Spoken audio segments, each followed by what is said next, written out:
নমস্কাৰ স্বাগতম জনাইছো এতিয়াৰ বাতৰিলৈ ষ্টুডিঅ'ত মই প্ৰাঞ্জল প্ৰতিম হাজৰিকা এতিয়া বিতং খবৰ এদিন বিৰতিৰ পিছত পুনৰ লামডিং বনাঞ্চলত আৰম্ভ হৈছে প্ৰশাসনৰ উচ্ছেদ দ্বিতীয় পৰ্যায়ৰ আৰম্ভণিতে বৃহস্পতিবাৰে থেদং নালাত চলিছে উচ্ছেদ অভিযান বৃহস্পতিবাৰে প্ৰায় 150 হেক্টৰ ভূমিত এই উচ্ছেদ চলোৱাৰ পৰিকল্পনা হোজাই জিলা প্ৰশাসনৰ কিন্তু উচ্ছেদ চলাবলৈ লওঁতে প্ৰতিৰোধৰ সন্মুখীন হ'ল প্ৰশাসন ঘৰবাৰী এৰি যাব নোখোজা লোকসকলৰ সৈতে আলোচনা কৰি হৈমান কৰালে অৱশ্যে আৰক্ষী প্ৰশাসনে আলোচনাৰ পিছত ঘৰ এৰি আঁতৰি গ'ল দখলকাৰী পুনৰবাৰ উচ্ছেদ অভিযান চলিল এদিন বিৰতিৰ পাছত ইয়াৰ তৃতীয় দিনৰ উচ্ছেদ অভিযান উল্লেখযোগ্য যে দ্বিতীয় পৰ্যায়ত এই উচ্ছেদ চলোৱা হৈছে বুলি তেওঁলোকে উল্লেখ কৰিছে আৰু যিসকল দখলকাৰী আছে তেওঁলোক প্ৰথমে মান্তি হোৱা নাছিল তাৰ পৰা আঁতৰি যাবলৈ পাছত অৱশ্যে তেওঁলোকক হৈমান কৰোৱা হ'ল বিশাল আৰক্ষী বাহিনীক তাত দেখিবলৈ পোৱা গ'ল জেচিবি লৈ তাত উপস্থিত হ'ল প্ৰশাসনৰ লোক মুঠতে ব্যাপক তৎপৰতাৰে আকৌ এবাৰ উচ্ছেদ চলোৱা হ'ল এই অঞ্চলটোত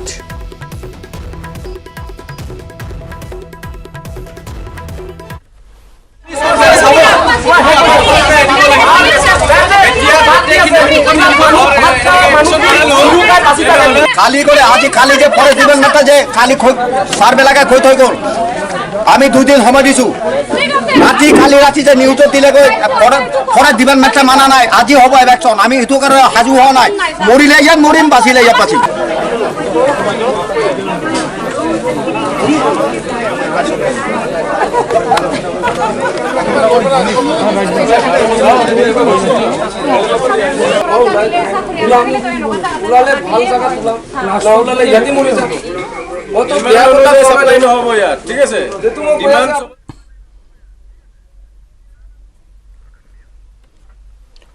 আনফালে থেদং নালাত বহুদিন ধৰি বাস কৰা এগৰাকী ভান্তিৰ সৈতে হোজাৰ আমাৰ সাংবাদিক প্ৰদপ শৰ্মাৰ গ্ৰাউণ্ড জিৰ' ৰিপৰ্ট এইবাৰ আগবঢ়াইছোঁ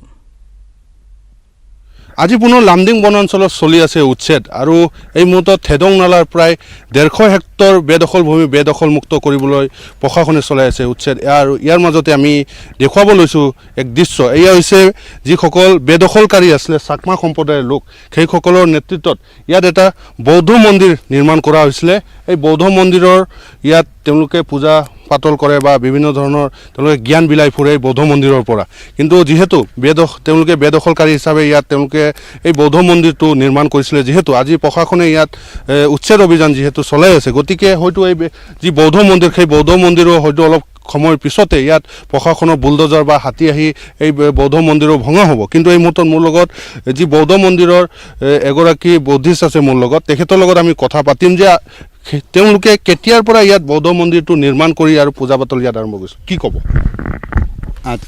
আচ্ছা আচ্ছা আমাৰ ডাঙৰীয়াসকলে যে আমাৰ মাননীয় মুখ্যমন্ত্ৰী হেমন্ত বিশ্ব শৰ্মা আমাৰ ছাৰক আমি জনাইছোঁ আমি ইয়াত মানে যে আমি বহু বছৰ ধৰি ইয়াতে মানে আছোঁ আমি যে বুদ্ধ মন্দিৰ এতিয়া তাত বনাই ৰাখিছোঁ আমাৰ চাকমা সম্প্ৰদায় বুদ্ধিষ্ট সম্প্ৰদায় আমি ইয়াত আছোঁ কিন্তু মানে কি নাম আপোনাৰ কি নাম মোৰ উদয়ানন্দ বিকু মানে এই বৌদ্ধ মন্দিৰটো কেতিয়া স্থাপন হৈছিলে ইয়াত এইটো 1980 পৰা স্থাপন হৈছিলে আপুনি তেতিয়াৰ পৰা আছে নেকি মই তেতিয়াৰ পৰা মানে আছোঁ মানে মই কিমান মানুহ আছে এই বৌদ্ধ মন্দিৰত আমাৰ ইয়াত বুদ্ধ মন্দিৰত মানে এইটো আমাৰ পাব্লিকবোৰ আছে মানে 55 ফেমিলিজ আছে আমাৰ এই যে বেদং নালা অঞ্চল থেদং নালা অঞ্চলত কিমান মানুহ আছে বুলি ক'ব 55 ফেমিলিজ আছে আজি উচ্ছেদ চলাই আছে কি ক'ব এতিয়াতো যদি উচ্ছেদ কৰি যদি উচ্ছেদ যদি কৰে চৰকাৰে যদি মানে অনুযায়ী যদি তেখেতে যদি আমাৰ লোকক যদি মানে এই যদি সুবিধা যদি দে আমি চাওক আপুনি ছাৰ আমাৰতো এনেকুৱা হেৰি জেগাত আমি থাকিব নোৱাৰোঁ আমাৰ লাগে এতিয়া পানী খেতি আমাৰ লাগে এতিয়া স্কুল কাৰেণ্ট আমাৰ নাই ইয়াতে হেৰি কোনো সুবিধা নাই তেখেতৰ মানে চৰকাৰে যদি আমালোকক যদি মানে এই সুবিধা মতে যদি মানে আমাক দিয়ে তেতিয়া আমাৰ যাবলৈ মানে সাজু হ'ম আৰু এবাৰ যোৰহাটত NGOৰ নামত সহজ সৰল লোকৰ পৰা দুষ্টচক্ৰে প্ৰবঞ্চনাৰে লুটিলে কোটি কোটি টকা। চক্ৰটোৰ নেতৃত্বত নয়ন বৰদলৈ নামৰ এটা মহাপ্ৰবঞ্চক। বিশেষ কৌশলেৰে 1.5 শতাধিক লোকৰ পৰা 1.5 কোটিতকৈ অধিক টকা সৰকাই নিলে নয়ন বৰদলৈয়ে। 1.5 কোটি টকা লুটি এতিয়া পলাতক হৈ আছে নয়ন বৰদলৈ। ভুক্তভোগীৰ গোচৰৰ পিছত আৰক্ষীয়ে মহাপ্ৰবঞ্চক নয়ন বৰদলৈক বিচাৰি আৰম্ভ কৰিছে অভিযান। বিভিন্ন মানুহৰ নামত পইচাও লোৱা হৈছে আৰু কিছুমান মানুহৰ নামত বহুখিনি সামগ্ৰী লোৱা হৈছে। গতিকে যিখিনি সামগ্ৰী লোৱা হৈছে মাত্ৰ মানুহখিনি জানে যে তেওঁলোকক বেংক একাউণ্ট খুলি দিয়াৰ নামত তেওঁলোকক বেংকলৈ লৈ যোৱা হ'ল আৰু তেওঁলোকে জানে যে আমাৰ নামত একোখনকৈ মানে বেংক একাউণ্ট খুলি দিয়া হৈছে। কিন্তু কিছুদিনৰ পিছতে যেতিয়া গোটেই ঘটনাটোৰ সম্পৰ্কত মানুহখিনি গম পালে তেতিয়া এটা হাহাকাৰ পৰিৱেশৰ সৃষ্টি হোৱাৰ লগে লগে মানুহখিনি ন্যায় পাবৰ কাৰণে যিটো আইনী ব্যৱস্থা এই আইনী ব্যৱস্থাটো গ্ৰহণ কৰিবৰ কাৰণে সিদ্ধান্ত গ্ৰহণ কৰিলে। আৰু আমি চাহ জনজাতি ছাত্ৰ সন্থায়ো যেতিয়া বিষয়টো আমি অৱগত হ'লোঁ ইয়াৰ উচিত মানে তদন্ত হোৱাৰ খাতিৰত আমি যোৰহাট জিলাৰ আৰক্ষী বিভাগক ইতিমধ্যে আমি গোটেই বিষয়বস্তুৰ সম্পৰ্কত অৱগত কৰিছোঁ আৰু আমিও আশা কৰিছোঁ যাতে এই মানুহখিনিৰ ঋণৰ বোজাটো যাতে নাইকিয়া হয় আৰু যিটো মানুহখিনি লাখ লাখ টকা যেতিয়া মানুহখিনি এটা ঋণৰ বোজাত পৰি আছে এই ঋণৰ বোজাৰ পৰা যাতে মুকলি হ'ব পাৰে তাৰ প্ৰতি আহ্বান জনাই আমি জিলা প্ৰশাসনক আমি আহ্বান জনাইছোঁ যে যাতে অতি সোনকালে বিষয়টো মানে তদন্ত কৰি এটা মীমাংসা কৰি দিব লাগে। গ্ৰামাঞ্চলৰ শালি ধানৰ খেতি কৰা কৃষকসকলে নাপায় ধানৰ উচিত মূল্য। ধানৰ নিম্নগামী মূল্যই চিন্তিত কৰি তুলিছে গহপুৰৰ কৃষকসকলক। প্ৰতি কুইণ্টল ধান 1000ৰ পৰা 1100 টকা দৰত বিক্ৰী কৰিবলগীয়া হৈছে গহপুৰৰ শালি ধানৰ খেতি কৰা কৃষকসকলে। যি সময়ত সকলো সামগ্ৰীৰ মূল্য বৃদ্ধিয়ে কুঙা কৰিছে জনতাক তেনে সময়তে ধানৰ নিম্নগামী মূল্যই কঁকাল ভাঙিছে গহপুৰৰ দৰিদ্ৰ কৃষক ৰাইজক।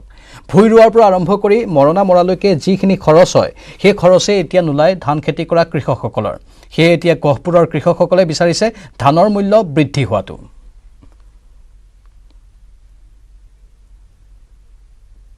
কৃষক ৰাইজে বহু কষ্ট কৰি শালি ধানৰ খেতি কৰে আৰু এতিয়া যিহেতু দাৱনীসকলে হাতত কাচি লৈ ধান দাই থকাত ব্যস্ত হৈ পৰিছে।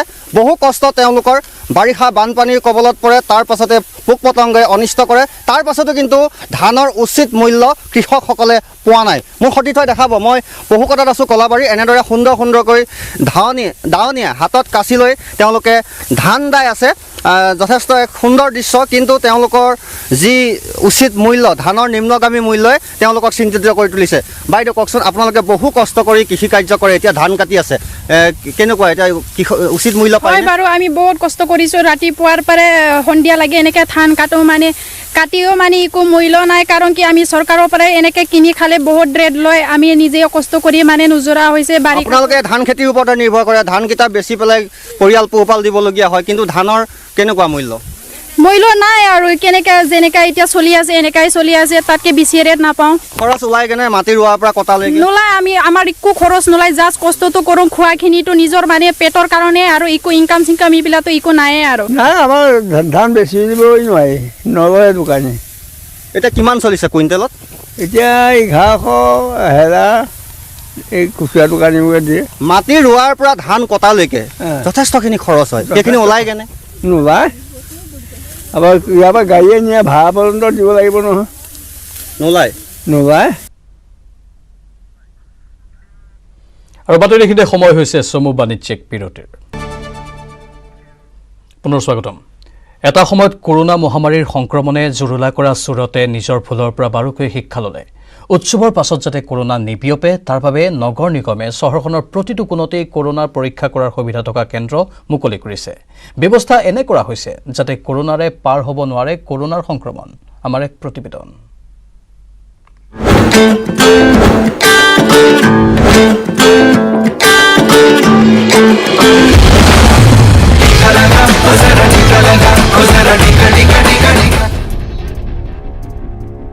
কৰোনাৰ দ্বিতীয় লহৰে গুজৰাটৰ চুৰতত ভয়ংকৰ অৱস্থাৰ সৃষ্টি কৰিছিল। আজি কিছু মাহৰ পূৰ্বৰ কথা, ইয়াত শ্মশানত মৃতদেহৰ লানি নিচিকা সোঁত বৈছিল। সকলোৱে কৰোনাৰ বাবে কেৱল আতংকত দিন পাৰ কৰিছিল।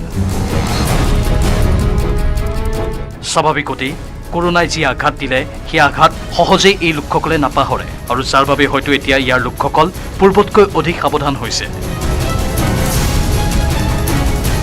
যিবোৰ ভুল পূৰ্বতে কৰা হৈছিল এতিয়া সেই ভুল পুনৰ দোহৰাৰ প্ৰশ্নই নুঠে।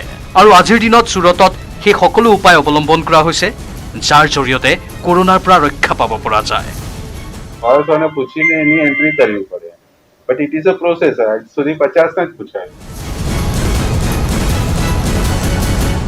সুৰতৰ নগৰ নিগমে যিখিনি কাৰ্যপন্থা বৰ্তমান গ্ৰহণ কৰিছে, যাৰ প্ৰভাৱত সুৰতত এতিয়া কৰোনাৰ পৰিমাণো কমিবলৈ ধৰিছে।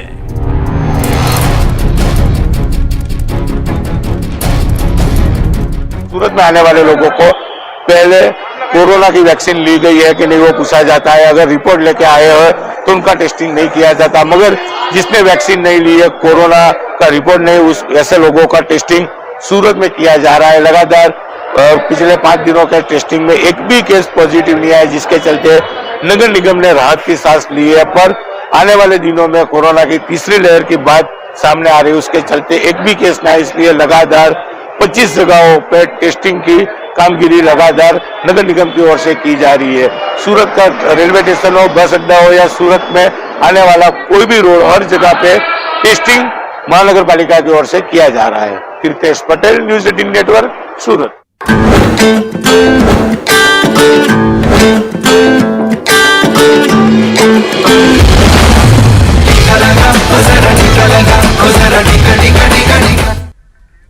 আজাদীৰ অমৃত মহোৎসৱৰ লগে লগে দেশত দুগ্ধ বিপ্লৱৰ সূচনা কৰা আমুলেও ৭৫ সংখ্যক বৰ্ষ প্ৰতিপালন কৰিছে। এই সুযোগতে আপোনাক জনাওঁ যে আমুলে সময়ে সময়ে সফলতাৰ কাহিনী দেশে বিদেশে প্ৰচাৰ কৰি আহিছে। নিত্য নতুন ধৰণে নিজৰ উৎপাদিত সামগ্ৰীৰ বিষয়ে জনসাধাৰণকো জনাই আহিছে। আমুলৰ বিজ্ঞাপনে কয় নতুন কাহিনী।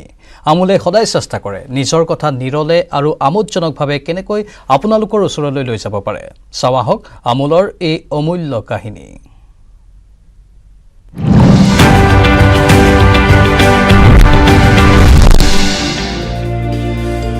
2017 में हर भारतीय के लिए 12 अंकों के आधार नंबर का ऐतिहासिक निर्णय हकीकत में बदल गया। अमूल ने आधार नंबर पर आधारित विज्ञापन साल 2017 में जारी किया। अमूल गर्ल के एक हाथ में आधार कार्ड और दूसरे के अंगूठे पर अमूल बटर लगा हुआ है। अब सब इस पर आधारित शीर्षक वाले विज्ञापन में संदेश था कि अमूल बटर अब हर जगह मिलता है।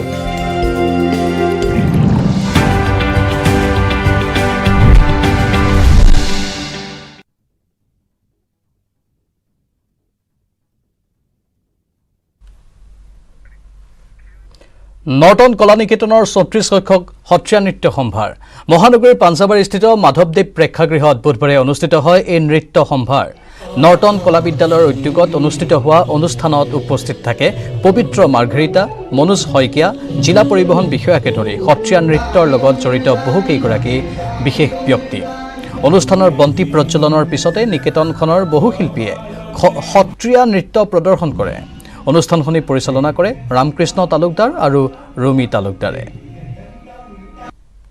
গুৱাহাটী নৰ্টন কলা নিকেতনৰ ৩৪তম সত্ৰীয়া নৃত্য সম্ভাৰ আজি আমি ইয়াত অনুষ্ঠিত কৰিছোঁ। আৰু আমাৰ নৰ্টন কলা নিকেতন আচলতে আমি অসম, ভাৰত তথা বিশ্বৰ বহু দেশত ইতিমধ্যে আমি নৃত্যানুষ্ঠান পৰিৱেশন কৰাৰ সুবিধা পাইছোঁ আৰু আমন্ত্ৰণো জনাইছে। আৰু ঠিক আজি আমি আমাৰ যি ন শিকাৰু গুৱাহাটীৰ উপকণ্ঠ অঞ্চলৰ যিখিনি ন শিকাৰু এইখিনিক লৈ আমি আজি নৃত্যানুষ্ঠানটো পাতিছোঁ। কাৰণ কোভিড মহামাৰীয়ে আমাক যোৱাবাৰ অনুষ্ঠান পাতিব নিদিলে, এইবাৰ আমি এই ৩৪তম নৃত্য সন্ধ্যা পাতিছোঁ। আৰু আপোনালোক সকলোকে আমি জনাওঁ যে নৰ্টন কলা নিকেতনত ইতিমধ্যে বহুকেইগৰাকী বিদেশী শিল্পীয়েও এই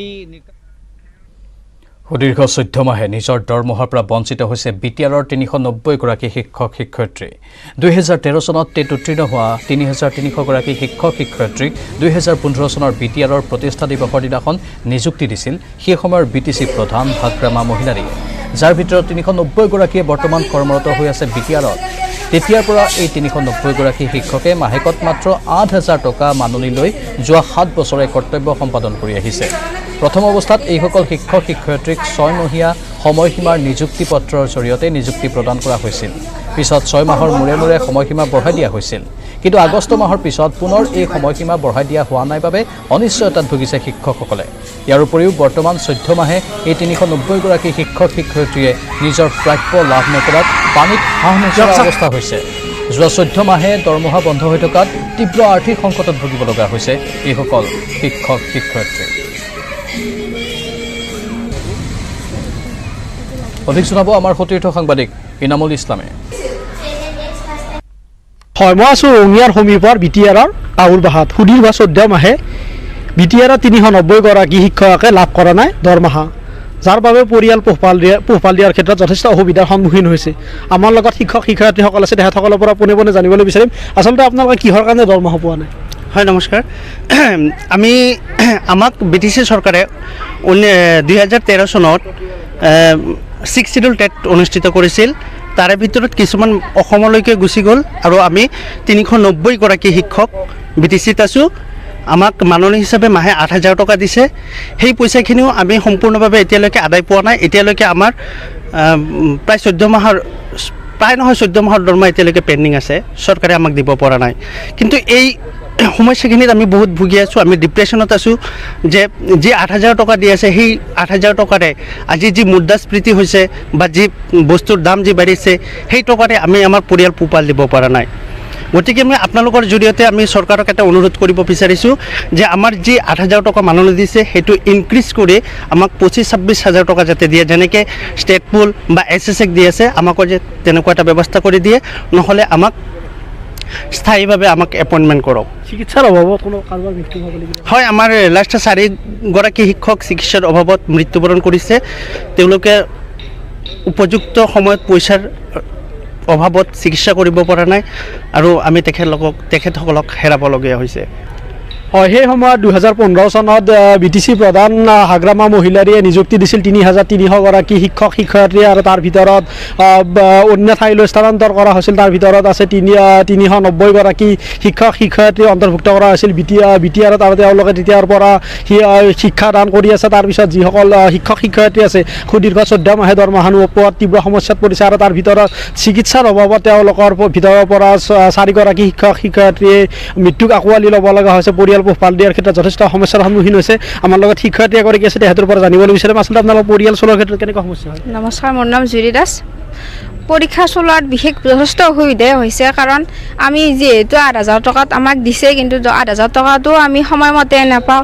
ইফালে মূল্য বৃদ্ধি বাঢ়িছে, স্কুললৈ অহা যোৱা কৰাৰ সময়ত আমাৰ অসুবিধা হয়। ধন্যবাদ ইনামুল। আৰু ইয়াৰ লগে লগে সময় হৈছে এতিয়া বাতৰিৰ পৰা বিদায় লোৱাৰ। নমস্কাৰ।